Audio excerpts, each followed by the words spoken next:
நிறைய பேர் எங்ககிட்ட எக்ஸாம்ஸ்க்கு குறிப்பா போர்டு எக்ஸாம்ஸ்க்கு ஜெல் பென்ஸ் யூஸ் பண்ணலாமா அப்படின்னு கேட்குறீங்க. கண்டிப்பா தாராளமா ஜெல் பென்ஸ் நீங்க யூஸ் பண்ணலாம்.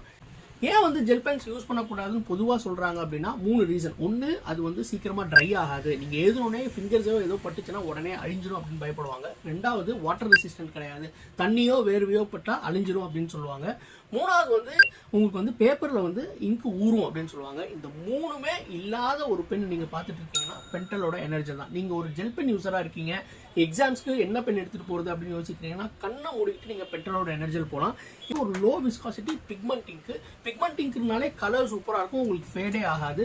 லோ விஸ்காசிட்டி அப்படின்றதுனால செம்ம ஸ்மூத்தாக எழுதும். உங்களுக்கு வந்து இந்த பெண்ணை ஒன்ஸ் நீங்கள் யூஸ் பண்ணிட்டீங்கன்னா வேறு எந்த பெண்ணும் உங்களுக்கு யூஸ் பண்ணவே தோணாது, அந்த அளவுக்கு ஸ்மூத்தாக இருக்கும். இது வந்து ஒரு வாட்டர் ரெசிஸ்டன்ட் இங்கு.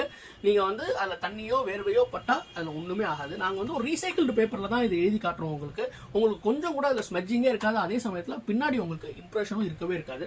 இதோட டிசைனை பொறுத்த வரைக்கும் அவ்வளோ சாலிடாக இருக்கும் டிசைனு. எல்லாராலையும் ஈஸியாக ஹேண்டில் பண்ண முடியும். முக்கியமான அட்வான்டேஜ் என்னன்னா, இந்த பெண்ணுக்கு உங்களுக்கு ரீஃபில்ஸ் கிடைக்கும். நீங்கள் 2 ப்ளூ பென் 2 பிளாக் பென் மட்டும் வாங்கி வச்சுக்கிட்டா போதும். கூட ரீஃபில்ஸை வாங்கி நீங்கள் மாற்றி யூஸ் பண்ணிகிட்டே இருக்கலாம் எக்ஸாம் ஃபுல்லாக. ஜெல் பென் யூஸராக இருக்கீங்க, எக்ஸாம்ஸ்க்கு எந்த பென் யூஸ் பண்ணணும்னு யோசிச்சுட்டு இருக்கீங்க அப்படின்னா கண்டிப்பாக கண்ணை மூடிட்டு நீங்கள் பென்டல் எனர்ஜியில் போகலாம்.